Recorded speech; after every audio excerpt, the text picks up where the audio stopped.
everyone to Too Good to Be True. Thank you for taking the time to listen. The subject of today's show is the Coral Castle, the Georgia Guidestones, and the Mystery Hill. Before we start getting into the details, let's just briefly talk about psychic insight and how we apply it. We choose a subject, then research the background, and based on that research, we determine what we think needs to be explained by creating a series of questions. Then Justina provides the psychic insight to answer those questions. Excuse me. The psychic insight is narrated towards the end of the show. Accepting the psychic insight is a question of individual belief. Now let's go through the disclaimers. Here are the disclaimers. Neither of us claim to have any expertise in any subjects that we discuss. We relate information we find through research and the psychic insight. We are always delighted to hear from the listeners. The show only lasts an hour. We don't have the time to present exhaustive research on any topic. This means that there will be information that we miss. We want to provide a basis for the psychic insight. We don't care if a theory turns out too good to be true, as the show name suggests. We are only interested in finding out more of the truth about topics. Spirit can only relate insight that is appropriate for our time in history. Free will cannot be affected. Only comments that are appropriate for our time can be given through the psychic insight. Much of the subject matter in shows may have already been covered many times in other media. We want to look into subjects in a new, different way and be thought-provoking. We are not so good with pronouncing names, we apologize, and neither of us have any particular knowledge of stone monuments or associated subjects. If we have misstated anything, we apologize. Today's subject was based on a listener suggestion, so a shout out goes to the listener who suggested Edward Leedskalnin for an episode on geniuses. Edward, or Leedskalnin, built the Coral Castle in Florida between 1923 and 1951. Today, the Coral Castle Museum is privately owned but open to the public. The Coral Castle was added to the National Register of Historic Places in 1984 under its original name of Rockgate Park. I think we will call Edward Leedskalnin Ed. Why did Ed decide to build Rockgate Park starting in 1923, taking up 28 years of his life? He said he built it for his sweet 16, who was his 16-year-old fiancée, Agnes Scuffs, who rejected him the day before their planned wedding in their homeland of Latvia. Ed was 26 at the time. After the rejection, he apparently wanted to show her and presumably the world that he was capable of creating something remarkable. How did he end up living in Florida? From Wikipedia, here's an account of his early days in the United States. Quote, on April the 7th, 1912, Leedskalnin arrived in New York City. After looking for suitable work at the East Coast till August, he relocated to the Pacific Northwest, which experienced a lumbering boom. On June the 5th, 1917, he filled in his draft registration in Oregon, stating that he was self-employed and engaged in axe handle manufacturing. The 1920 census data reveals that he resided in Reedsport, Oregon. In the winter of 1922-1923, after allegedly contracting tuberculosis, Leedskalnin moved to the warmer climate of Florida, where he purchased an undeveloped parcel of land in the Florida city, which at the time was lightly inhabited. On February the 27th, 1923, the Homestead Enterprise newspaper published a notice that E. Leedskalnin, a Californian, had purchased an acre of the R.L. Moser homestead and is planning to erect a home soon, unquote. After he had bought the land, why did he call his creation Rockgate Park? Because of the 8 feet or 2.4 meter tall revolving gate. It was carved out of rock and cleared the walls next to it by a mere quarter of an inch. The gate weighs 9 tons or over 8,000 kilograms, or more than an African elephant. Before it needed repair in 1986, apparently the gate could be moved with a push of a finger. In 1986, it took 6 men and a 50-ton crane to repair it. The gate needed a bearing replaced, but the gate didn't move as easily after the bearing replacement as it had done before. The repair only lasted 9 years, but the second repair is holding up. To achieve the same precision for aligning the shaft as Ed did, today laser-guided tools would be required. Successful bonding of the bearing in place would probably require modern adhesives, which would not have been available in the 1920s. If the gateway is more than an African elephant, then Ed must have had a lot of help building his park. He did it all on his own, apparently. This is very hard to believe, especially as he was about 5 feet or 1.5 meters tall and weighed 100 pounds or 45 kilograms. Also, at one time, he was not in the best of health, and in 1922, he did actually contract tuberculosis, which prompted him, as mentioned, to move to the warmer weather of Florida.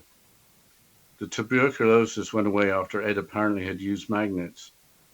In the early part of the 20th century, tuberculosis was the leading cause of death in the United States, with very few people recovering from it. This is beginning to sound really weird. What did he build besides a massive, heavy gate that revolved with a touch of a finger? He built an entire park using an estimated 1,000 tons or about 900 metric tons of rock and then moved it all. He did that with a fourth grade level education. The best resource I found for his story was an episode of the television show In Search of from 1981 entitled The Castle of Secrets. The show was presented by Leonard Nimoy, who played Mr. Spock in the original Star Trek series. The entire show is available online. So, a film crew boldly went to Florida and presented the story in a logical manner. Yeah, they rather glossed over Ed's unusual tuberculosis recovery. As mentioned earlier, Ed purchased land, but only after thorough searching and through thorough investigation. He chose a poor piece of land for normal use. It had oolite limestone near the surface and not much in the way of topsoil. Oolite limestone is formed from dead coral within the Miami area, the rock being only about 130,000 years old. So, he was looking for a source of rock to build his park or castle. Yes, he needed a raw material, but apparently the site was near a location where 9 ley lines converge.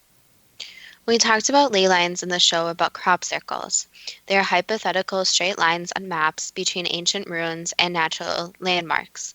For instance, 14 ley lines converge at Stonehenge.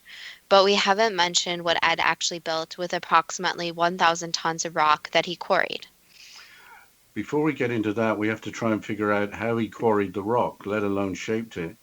In the television show In Search of, they demonstrated with modern powered equipment they couldn't quarry a 5-ton or 4,500 kilogram block of rock. In fact, they nearly toppled over a tracked vehicle and then gave up on the attempt. People must have been able to watch him build the park and then move it. But why did he move it? According to the In Search of episode, because a bunch of thugs beat him up and robbed him. So he moved the entire castle about 10 miles from Florida City to Homestead, Florida, hiring a flatbed truck with driver to help with the work. How do you move a rocket weighing 9 tons or more than an African elephant on a 1930s flatbed truck? A 1930s Ford Model A flatbed truck had a 1-ton capacity. Today's flatbeds can hold over 20 tons, but they are huge semi-trailer trucks or 18-wheelers. Somebody must have seen something. This doesn't make any sense. Apparently, when Ed was building the castle, there were various neighbors spying on him. The castle was built with 8 feet or 2.4 meters high outer walls that provided some privacy. When he sensed he was being watched, he would stop working until the spying had stopped. According to the In Search of television episode, he would only load the sculpted rocks on the flatbed when the driver couldn't see him do it. He would send the driver away before loading. Nobody reported seeing anything strange, but who would have believed them if they did? Wikipedia explains that Ed claimed that he knew secrets from the past. Quote, he used various basic tools available under his modest means, including salvaged timber and old automobile parts. First, he built a house out of limestone blocks and wood. Then he gradually constructed a stone structure for which he is now famous. Despite his reserved personality, he eventually opened the Coral Castle to the public, offering tours for 10 cents.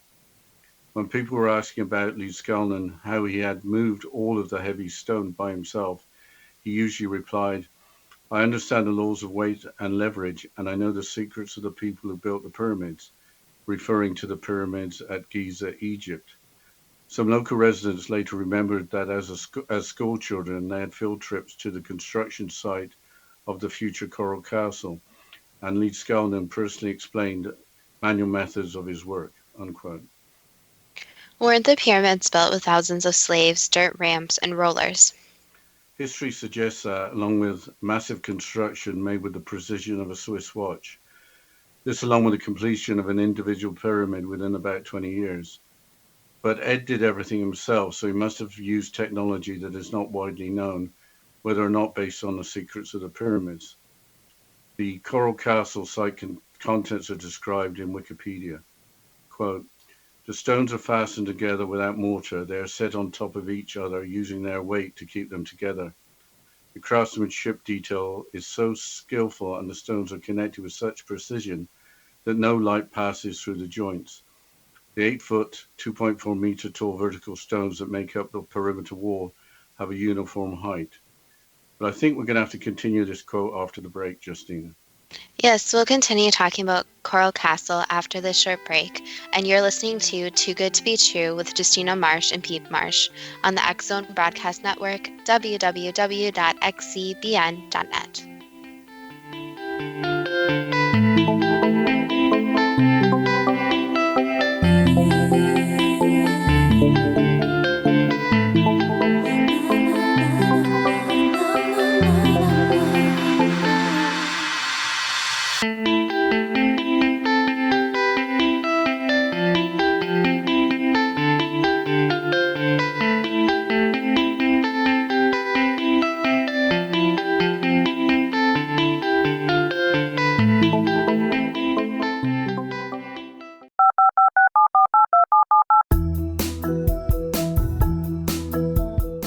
Did you know that when you're on the road with limited data or Wi-Fi, you can still listen to the X Zone Radio Show with Rob McConnell, The Science of Magic with Gwilda Wiyaka, X-1, Dimension X, Space Patrol, and every minute of the X Zone Broadcast Network by calling 213-401-0080, courtesy of Audio Now. No smartphone, app, or internet needed. It saves your data plan and it's free if you have unlimited minutes. Call 213-401-0080 to listen on any phone, anytime, anywhere. Remember 213-401-0080 for the best of the paranormal, parapsychology, and sci-fi radio programming anywhere, 24/7, 365.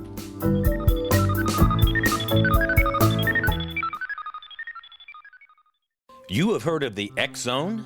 Now watch it on Simul TV. Plus 500 video games, live TV channels, free video on demand, worldwide, and more. Does this sound like tomorrow's television? Well, it is, but you can have it today, right now. It is Simul TV. Simul TV offers what the others only wish they could provide. 15 exclusive channels like X Zone, Sci-Fi, and Horror. We are worldwide. No other provider offers that. 500 built-in video games. No need to have an extra expensive system. We have them included. Free video on demand. Live streaming events from around the world. Interactive online network and much more. Tomorrow's TV today. Simul TV. Sound too good to be true? Well, it's not. You can have Simul TV today. Sign up at simultv.com. Do it today.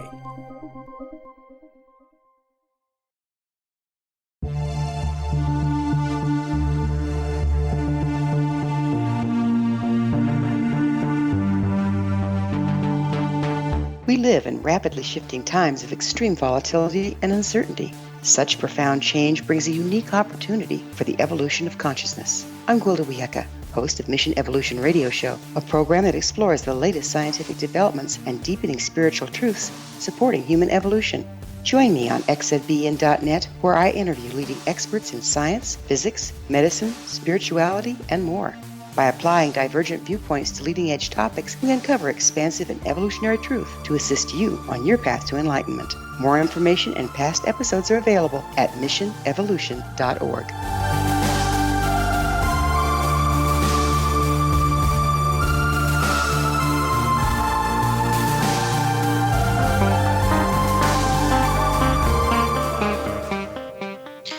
Welcome back to Too Good to Be True. And before the break, we were discussing Coral Castle and how it was supposedly built. So, Dad, you were quoting a Wikipedia article that describes the castle. Yeah, I'll continue the quote.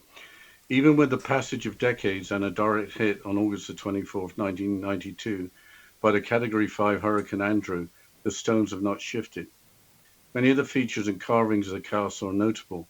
Among them are a two-story castle tower that served as Leedskalnin's living quarters, an accurate sundial, a Polaris telescope, an obelisk, a barbecue, a water well, a fountain, celestial stars and planets, and numerous pieces of furniture. The furniture pieces include a heart-shaped table, a table in the shape of Florida, 25 rocking chairs, chairs resembling crescent moons, a bathtub, beds, and a throne.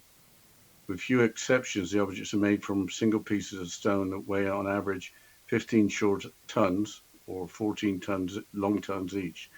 The largest stone weighs 30 short tons or 27 tons, and the tallest are the two monoliths standing 25 feet or 7.6 meters each.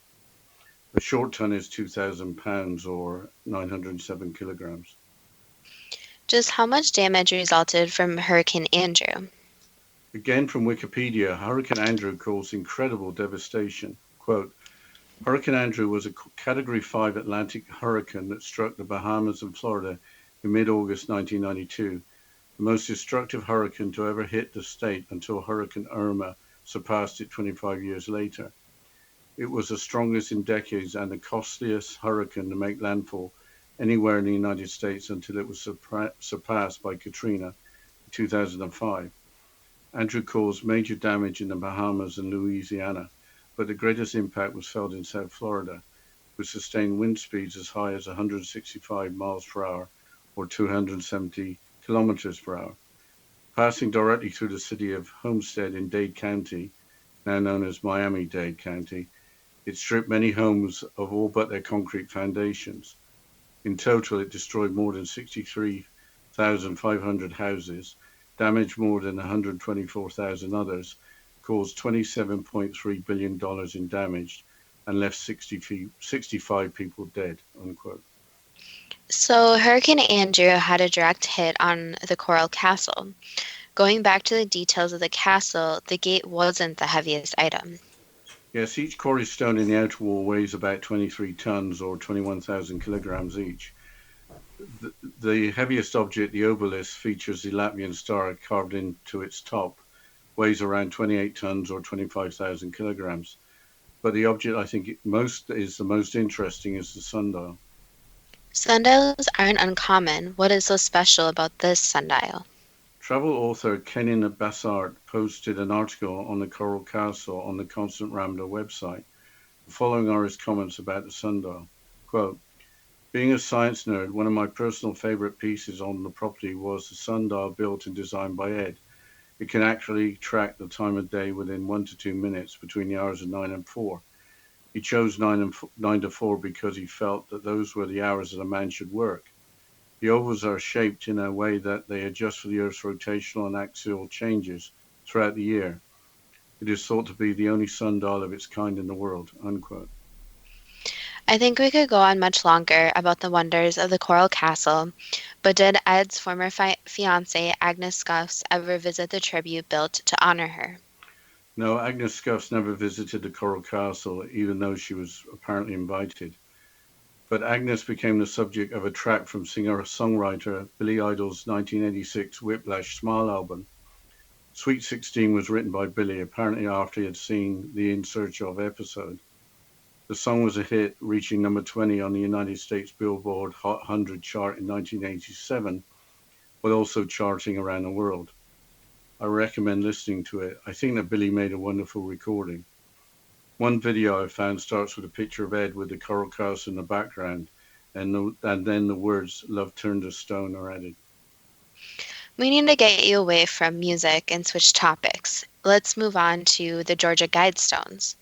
Here's a brief overview from the Mother Nature Network website, and I quote, the Georgia Guidestones, sometimes referred to as the American Stonehenge, is a granite monument erected in Elbert County, Georgia in 1979. The stones are engraved in 8 languages: English, Spanish, Swahili, Hindi, Hebrew, Arabic, Chinese, and Russian, each relaying 10 new commandments for an age of reason. The stones also line up with certain astronomical features, end quote. The guidestones in Elbert County are about 110 miles or 180 kilometers northeast of Atlanta. Most other sources state that the monument was actually erected in 1980. Sometimes the monument is referred to as America's Stonehenge. Is there anything special about the choice of site for the guidestones? Well, it is certainly a place well known for granite. The following is from Georgia Trend website, and I quote, "For as long as anyone can remember, granite has been the foundation of Elbert County's economic success. Drive around this rural northeast Georgia region, and you'll soon come upon deep pits cut into the earth. At one such quarry just outside the town of Elberton, tall cranes are lifting up massive blocks of the pale stone for loading onto big trucks. From here they are shipped to companies where they're cut and shaped into everything from cemetery markers to countertops. Workmen, many of whom have been employed at this craft for generations, work in sheds to turn these rocks into something resembling art." What does the monument look like besides being made of granite? Wikipedia provides a description, and I quote, "One slab stands in the center with 4 arranged around it. A capstone lies on top of the 5 slabs, which are astronomically aligned. An additional stone tablet, which is set in the ground a short distance to the west of the structure, provides some notes on the history and purpose of the guidestones." The article continues, "The monument is 19 feet 3 inches or 5.87 meters tall, made from 6 granite slabs weighing 237,746 pounds or 107,840 kilograms in all. The anonymity of the guidestone's authors and their apparent advocacy of the population control, eugenics, and internationalism have made them a target for conspiracy and controversy and theory." I don't like the sound of eugenics, but who built the guidestones? Again, Wikipedia provides information, although it's a mystery. In June 1979, a man using the pseudonym Robert C. Christian approached the Elberton Granite Finishing Company on behalf of a small group of local Americans and commissioned the structure. Christian explained that the stones would function as a compass, calendar, and clock and should be capable of withstanding catastrophic events. Joe Fenley of Elberton Granite assumed that the Christian was a nut and attempted to discourage him by giving a quote several times higher than any project the company had taken, explaining that the guidestones would require additional tools and consultants. Christian accepted the quote. When arranging payment, Christian explained that he represented a group which had been planning the guidestones for 20 years and which intended to remain anonymous, end quote. The guidestones and the land they are built on are now the property of Elbert County after Robert C. Christian had transferred ownership. Excuse me, I'd read that the stones were carefully placed to align with the solstices and the equinoxes, but what are the 10 new commandments? Please note that by reading these out, neither of us in any way should be assumed to be agreeing with the content of any of the 10 new commandments, but they are as follows. Number 1. Maintain humanity under 500 million in perpetual balance with nature. Number 2. Guide reproduction wisely, improving fitness and diversity. Number 3. Unite humanity with a living new language. Number 4. Rule passion, faith, tradition, and all things with tempered reason. Number 5. Protect people and nations with fair laws and just courts. Number 6.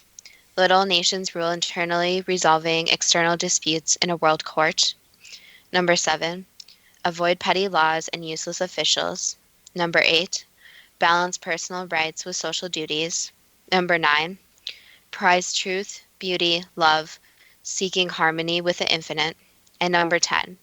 Be not a cancer on the earth. Leave room for nature. Leave room for nature. Wasn't there a strange stone cube that was added and then removed in 2014? Yes, the cube had been located at the top corner of one of the vertical stones. The story apparently said earlier than 2014. Here's part of an article from the website Slate, and I quote, In 2009, a 6-inch cube of granite was removed from the top of one of the guidestones. 4 years later, police arrested William Jeremy Ellis, having caught him trying to replace that same cube in the middle of the night. He confessed he was the original thief and explained he stole the chunk of granite for personal, esoteric, and numerological reasons. When apprehended, he was in the process of returning it because he didn't want that weight anymore. The notch from which the cube was filched remained empty until just this summer, when a new cube marked with letters and numbers appeared in the hole. Speculation over the addition ran rampant as the numerological analysis of the 8, 16, 20, and 14 that had been carved into the cube's faces." End quote. On September 25, 2014, the cube was found to be removed and smashed to the ground. The cube's complete markings were MM, 16, 20, 14, 8, and JAM, with one marking for each side of the cube. I think we have to go into the next break, Justina. Yes, we'll continue discussing the Georgia Guidestones after this short break, and you're listening to Too Good to Be True with Justina Marsh and Pete Marsh on the X-Zone Broadcast Network, www.xcbn.net.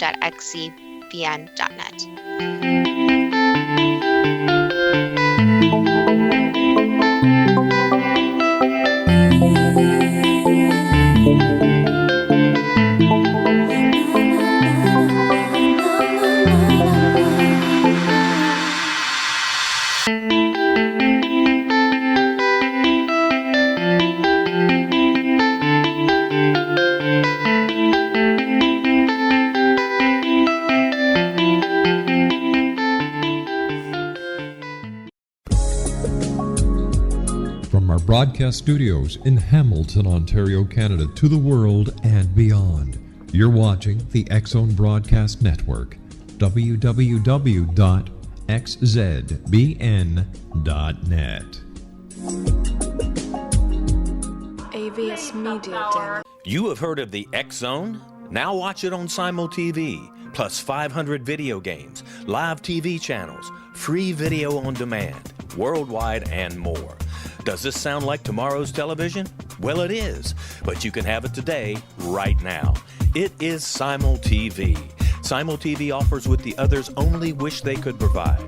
15 exclusive channels like X-Zone, Sci-Fi, and Horror. We are worldwide. No other provider offers that. 500 built-in video games. No need to have an extra expensive system. We have them included. Free video on demand. Live streaming events from around the world, interactive online network, and much more. Tomorrow's TV today. Simul TV. Sound too good to be true? Well, it's not. You can have Simul TV today. Sign up at simultv.com. Do it today.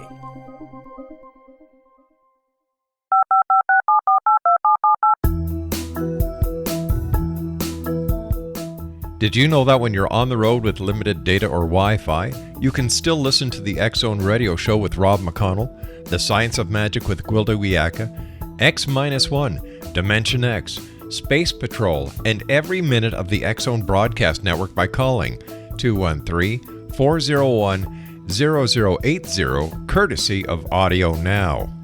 No smartphone, app, or internet needed. It saves your data plan and it's free if you have unlimited minutes. Call 213-401-0080 to listen on any phone, anytime, anywhere. Remember 213-401-0080 for the best of the paranormal, parapsychology, and sci-fi radio programming anywhere, 24/7, 365.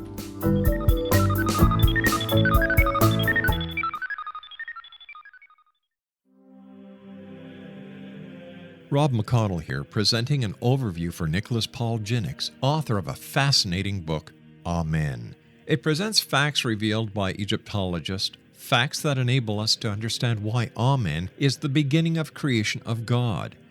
It provides recommendations for religious leaders of the major religions to unify their beliefs and teach the Word of God. Love one another. Amen informs people how mankind conceived God. It was the Egyptians that developed the concepts of a soul, a hereafter, and Son of God. And finally, After the worship of many gods, they conceived the belief in one universal God, the maker of all there is. For more information, visit www.futureofgodamen.com. That's www.futureofgodamen.com.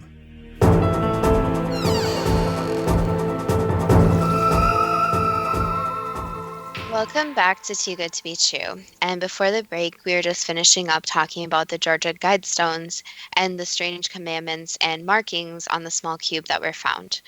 But let's move on to a different topic. So, Dad, can you please introduce the next topic? Yes, I think we'll move on to Mystery Hill in Salem, New Hampshire, not to be confused with the Mystery Hill of North Carolina with its claimed gravitational anomaly. Also, Salem, New Hampshire should not be confused with Salem, Massachusetts, famous for the witch trials. Just to add to the confusion, from 1982, Mystery Hill was renamed America's Stonehenge to distinguish itself from other nearby sites with stone monuments. But I wonder if there are any ley lines in the area. I couldn't find any clear information on whether there are or not, but here's a description of the area from the website Mystery Hill NH. Quote, the Mystery Hill archaeological site, better known as America's Stonehenge, is situated on the exposed bedrock summit of Mystery Hill in North Salem, New Hampshire. The site consists of a core complex of 13 stone chambers, several enclosures, niches, stone walls, stone-lined drains, small grooves and basins, and other features which cover about 1 acre on the summit. Extending outward and surrounding the core complex are more walls, niches, standing stones, and 2 procession ways. Along the perimeter of the summit are 4 confirmed astronomical alignments.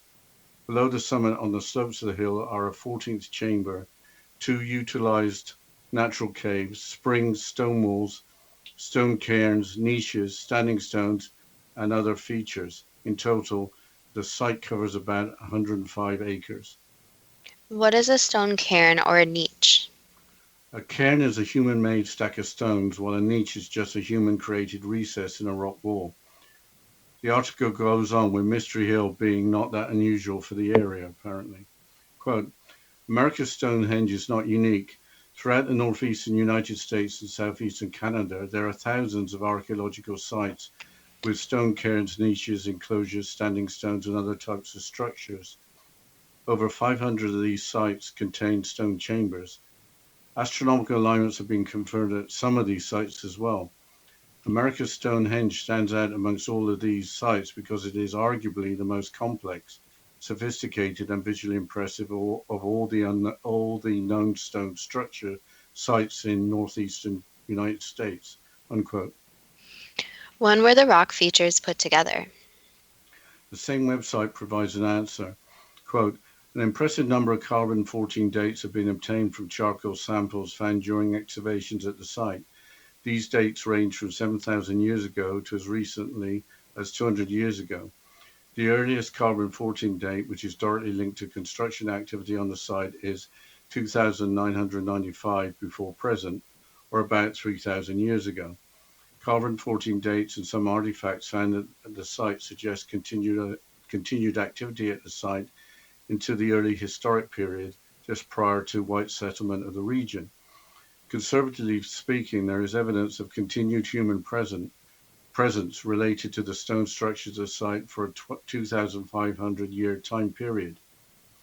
Detailed archaeological and architectural analysis of the structures suggests the site went through 5 cultural phases, each with its own distinct architecture.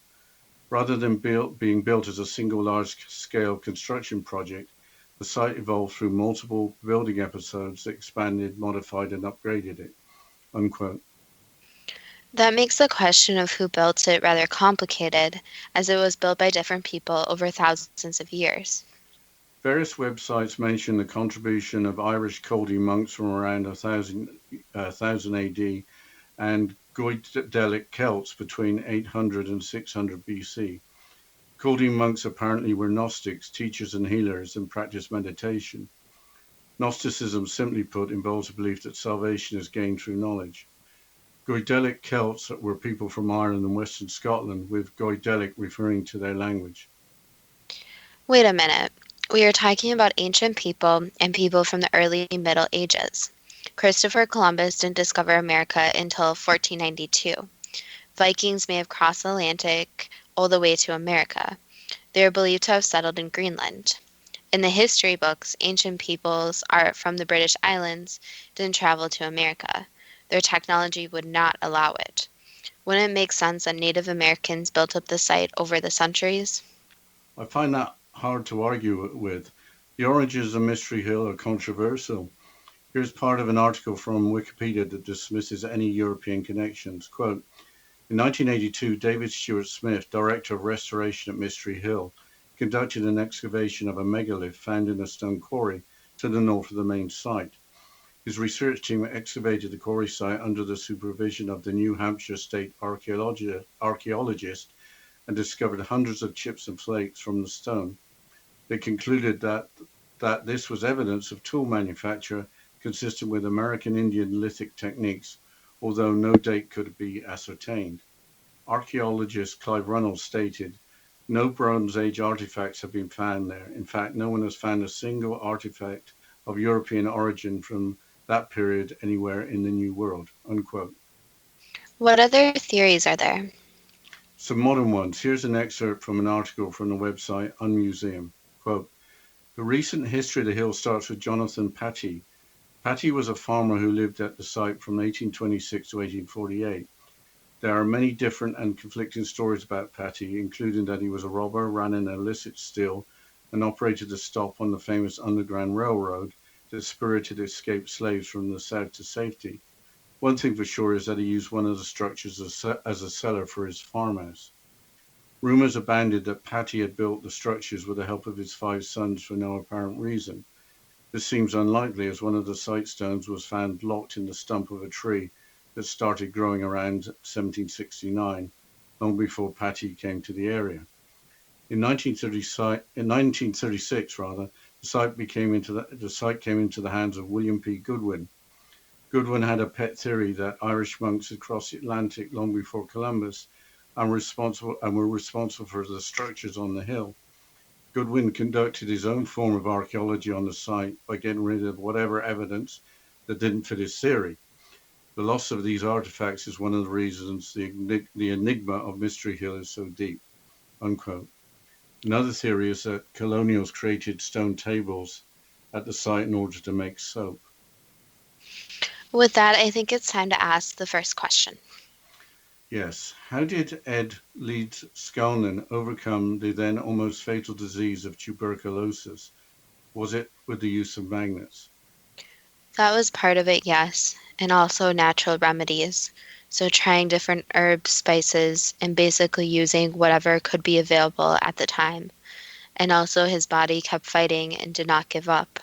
So it was part of the life chart not to die from the disease, but instead overcome it.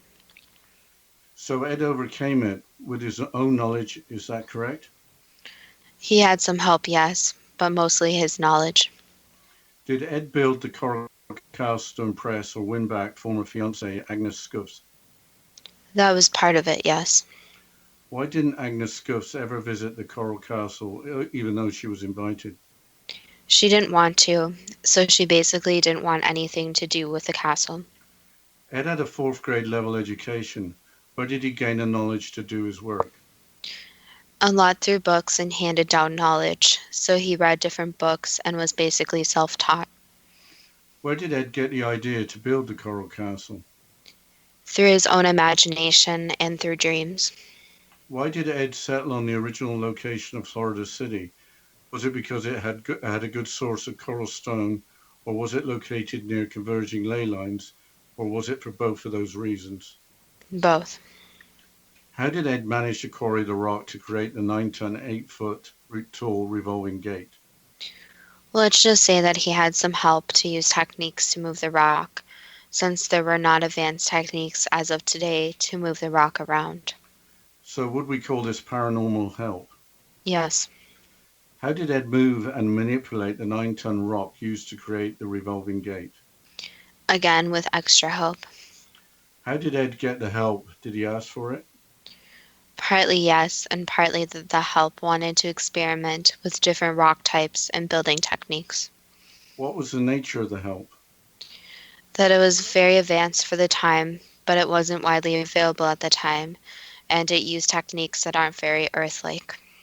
How did Ed design and build the shaft and bearing that allowed the gate to move so easily for so many years? Again, with extra help, so that was basically partially dreams, partially extra help. How did Ed perfectly balance the stone gate to rotate so smoothly on its axis? Again, the extra help provided the measurements and the precision that was needed. You have probably answered this already. How did Ed quarry approximately 1,000 tons of rock in such a short time with only primitive equipment? More advanced technology was used. How did Ed carve the beautiful shapes with only primitive tools? That he did partly by himself, but was shown how to do it.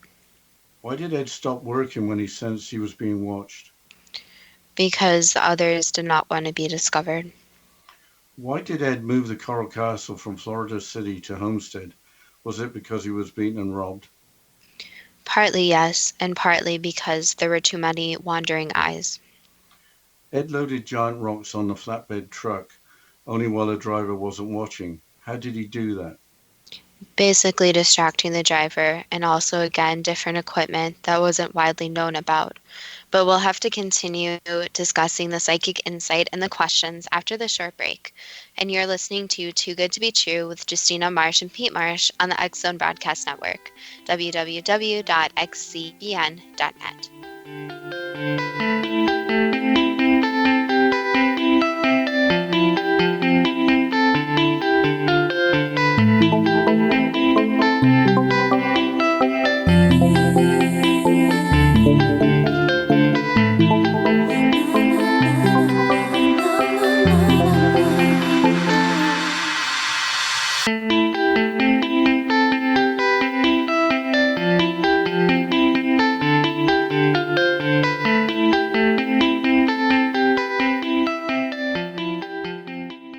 You have heard of the X Zone? Now watch it on Simul TV, plus 500 video games, live TV channels, free video on demand, worldwide, and more. Does this sound like tomorrow's television? Well, it is, but you can have it today, right now. It is Simul TV. Simul TV offers what the others only wish they could provide. 15 exclusive channels like X Zone, sci-fi, and horror. We are worldwide. No other provider offers that. 500 built-in video games. No need to have an extra expensive system. We have them included. Free video on demand. Live streaming events from around the world. Interactive online network, and much more. Tomorrow's TV today. Simul TV. Sound too good to be true? Well, it's not. You can have Simul TV today. Sign up at simultv.com. Do it today. The new nonfiction book, Razor of Madness, is similar to cult movies like Clockwork Orange, Dragon's Tattoo, or The Other Side of Hell. Wayne Morin Jr. and Thomas Lee Howell expose widespread and systematic deficiencies in this thought-provoking tell-all novel. Mind control rages among scholars in law schools. Human rights are ignored while thought reform and mental manipulation are accepted practices used as behavior modification. Dr. Louis Jolyon West comes to mind. Media and public scrutiny shows that United States mental hospitals are in fact destructive murder industries. Razor of Madness expose novel details this epidemic through an in-depth professional and personal investigation. For decades, there has been a revolving door policy that still releases killers and pedophiles back into society. The maestro of mind control continues to haunt America to this very day. Razor of Madness is available in paperback or as a downloadable ebook at Amazon.com.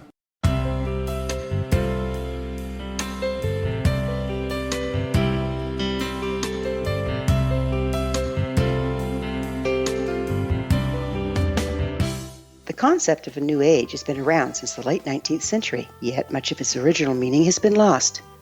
What exactly is the new age? Is it a religion, a collection of obscure esoteric practices, a series of doomsday predictions, or an astrological event? The New Age Chronicles is a unique complementary publication bringing reason and grounded information to separate fact from fiction. chock full of valuable information to support you as we make the monumental shift into the new era. You won't want to miss a single innovative issue. The New Age Chronicles newspaper is coming soon to www.newagechronicles.com.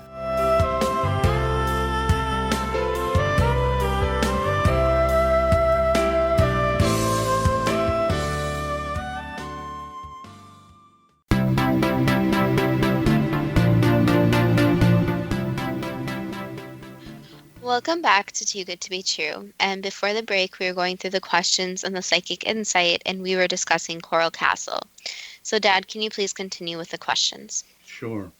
How could a 1930s flatbed truck, which could only carry about a ton, carry 10, 20, or 30 tons? Again, with extra help, almost anything was possible. Why would the driver allow Ed to load a carved stone that would crush his truck, let alone have insufficient power or braking to start or stop? Again, the driver was distracted. The driver wasn't really aware of what was going on. Did Ed use other means than a flatbed truck to move the stones and monuments? Yes. How did the Coral Castle, with no mortar used, survive the wrath of Hurricane Andrew without damage? Because of the way the stones are put together, so it didn't need mortar. It basically was a means where the stones are interlocked with a different means. How did Ed design and build a sundial that can track time within 1 to 2 minutes with ovals that adjust for the Earth's rotational and axial changes all throughout the year? Again, with extra help, so he wasn't knowledgeable to build something such as that. What were the mechanical equipment with magnetic properties and the electrical equipment found in Ed's living quarters used for? Basically for the building of the actual castle and different magnetic properties, so it was used with the stones and also the magnetic fields of the earth. If we understood more about the mechanical and electrical devices, would we understand more about how it was done? Yes. Did Billy Idol write the hit song Sweet 16 after seeing the In Search of the Castle of Secrets television episode? Not exactly, so no. Did Billy Idol visit the Coral Castle? Yes. Was that how he got the idea for the song? Vaguely yes, but it was based on other things too. Was the Coral Castle really love turned to stone? That wouldn't be said, no. Did Ed actually understand the secrets of building the pyramids, or did he discover other secrets? His brain couldn't comprehend all the information. So yes, he knew why and who helped build the pyramids, but his brain couldn't comprehend all the information and couldn't comprehend the more advanced technology. Changing subject to the Georgia Guidestones, what was the purpose of building the Georgia Guidestones? They have a secret message. Why are there 10 new commandments engraved in 8 languages? Because it is a message for people visiting who can decipher the message, and each language provides a different clue. Why are the Guidestones astronomically aligned? Because the message isn't for Earth. Why is there so much secrecy behind the designers of the Guidestones? Because they don't want to be revealed for safety reasons. What type of person is the individual with the pseudonym Robert C. Christian? A very intelligent person, and you could call them basically living very secretively after the build. What type of people were in the group with Robert C. Christian? Very intelligent people, so they were very knowledgeable and very smart. You'll probably answer this, but I will ask anyway. What is the motivation for getting the Guidestones built? Basically as a message and to communicate this message. Why was ownership of the Guidestones passed to Elbert County? To make sure they were guarded in a way. What is the point of the 10 new commandments, especially the first one of maintaining humanity under 500 million to be in perpetual balance with nature? As basically a clear clue for humans to decipher, but also a message to others. So it basically illustrates how without the earth, there would be no humans. So to save humanity, you must save the earth. Why was the strange cube added in 2014 with the markings MM 16, 20, 14, 8 and JAM? Sorry, I'll say that again. Why was the strange cube added in 2014 with the markings? It provides the location of another message. Why was the cube with the markings later smashed to the ground? It was by someone who wasn't supposed to do that, and so that's why it's very difficult since people do like to destroy different things. Have the Georgia Guidestones met their intended purpose? Not yet, no. There seems to be a lot of negativity about the Georgia Guidestones. Are there grounds for that negativity? Yes and no. So if the messages fall into the wrong hands, it could be used for something not so positive. But if it is used for the intended purposes and is deciphered in the right way, then no, it would not be negative. But that's why it's so complicated, is that it needs to fall into the right hands, not the wrong ones. Why were the Guidestones located where they are in Georgia? Basically because the location is very visible. So it's somewhere that is very visible from other places and is a special place on Earth. Changing subject to Mystery Hill in Salem, New Hampshire, is there a major convergence of ley lines near the site? Yes. Why are there thousands of archaeological sites located in the northeastern United States and in southeastern Canada? Basically because of the past and what happened in the past. So there's a lot of information and objects buried there that are kind of just waiting to be uncovered. How old are the Mystery Hill stone features? Are they from 7,000 to 200 years ago? More towards the older side, so more towards the 7,000. Did Irish Chaldee monks from around 1000 AD or Goidelic Celts between 800 and 600 BC have any contribution to the building of Mystery Hill? Partially, but not completely, so there were others involved too. Why would ancient peoples from Europe be mentioned when America wasn't discovered until much later? There were differences in the earth a long time ago, and the land wasn't what it is today. So when people in the more New Age thought they discovered the land, they weren't always the first ones walking on it. Was Mystery Hill created by Native American peoples without any influence from Europe? Yes, so the original part was created without influence, and it was added to. Okay, started by Native Americans but added to with other influences. Did 19th century farmer Jonathan Patty or his family have any part in the building of the structures? No. From the 1930s, did William P. Goodwin interfere with the stones by removing evidence that the stone features were not built by Irish monks? There was tampering with the stones, yes. Was there a loss of artifacts in the 1930s? Yes. Can they be retrieved? They were destroyed, so no. Did colonials create stone tables at Mystery Hill for the purpose of making soap? Not exactly, no. They were used for more than just making soap. So the colonials used the tables for whatever day-to-day purposes they needed. Yes. What can we learn from the incredible life story of Edward Leedskalnin and the building of the Coral Castle? Basically, that if someone sets their mind to something, that they can achieve it. It might not be in the way that people think they may achieve it, and it might seem like a very mystical way. But if you set your mind to something, there is always a way to achieve it, and the answer isn't always obvious. And there's obviously this mystery surrounding him. But just because he wasn't trained completely in school doesn't mean he wasn't intelligent and wasn't educated in his own way. So obviously schools are very important for everyone to attend, but it's the learning outside of the school too that contributes. What can we learn from the Georgia Guidestones? That there are many different messages that aren't unlocked yet, and it's very difficult since language is so unique and language changes so often. So it's important that ancient languages are carried down through family traditions and through families and are continued to be learned and documented. And it's also never okay to tamper with something. So if you find an artifact, if you find something, it's not okay to destroy it or tamper with it, but instead it should be put into the proper hands. What can we learn from Mystery Hill? There are still a lot of mysteries, and especially from ancient times, a lot is not understood. But again, do not tamper with artifacts and destroy them, since it's never a smart idea. And it's never a smart idea to bring artifacts home with you, since you don't know what they are made of.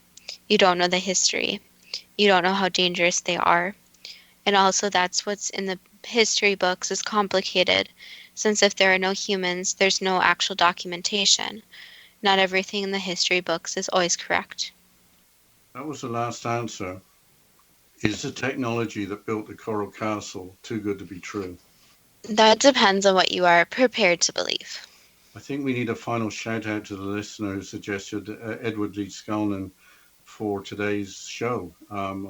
It was far more fascinating than I ever imagined. I'd heard about the Coral Castle, but I never realized what a fantastic set of structures it actually is. Yes, I think today's episode was so interesting since there's all these structures and there's more too that are made and we have no or little evidence and we have little known about them. So it's really interesting that there's all these structures that no one really ever thinks about unless you go visit them. Yeah, the Georgia Guidestones were interesting because I think people think they're very, I don't know, all about the New World Order, let's say. And I think there's a lot of negativity. Now it's interesting to hear that there's another purpose that nobody really has discussed. Well, as always, as we mentioned, this was part of a listener suggestion. So as always, you can message us on Facebook at Too Good to Be True or go to our website, toogoodtobetrue.net, and you can provide listener suggestions. So for example, Coral Castle, I don't think I would have ever thought about it. Dad, I don't think you would have either. So it's a very interesting topic for us to discuss, and we really like when we get suggestions so we can provide content that the listeners enjoy. But as always, thank you to all the listeners for listening. If you have any comments, if you have any suggestions, feel free to contact us, and we look forward to next week's show.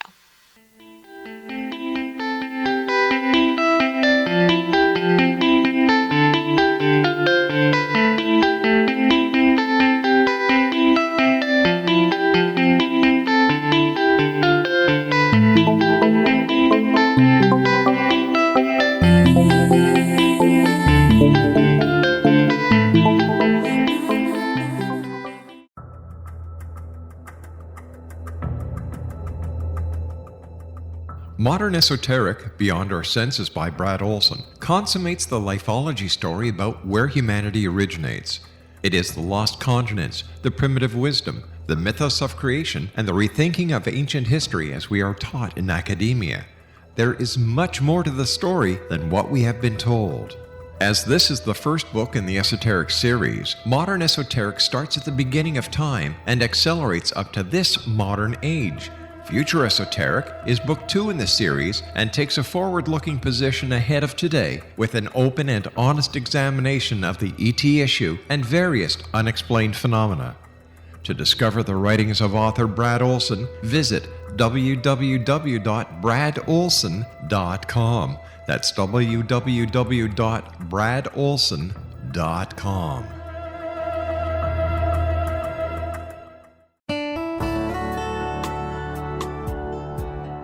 Are you or is someone you know struggling with addictions, depression, anxiety, relationships, low self-esteem, lack of confidence, grief, success, and prosperity? Do you know that your subconscious belief plays a big role in the outcome of your hard work? We can help you permanently change the beliefs that may be the reason for your struggles and failures. We care about getting you the return on your investment and the results you are looking for. We can help you be free of the limitations of your past and in realizing your highest potential. We work with people by phone and Skype. For more information, visit us at www.ritasoman.com. That's www.ritasoman.com.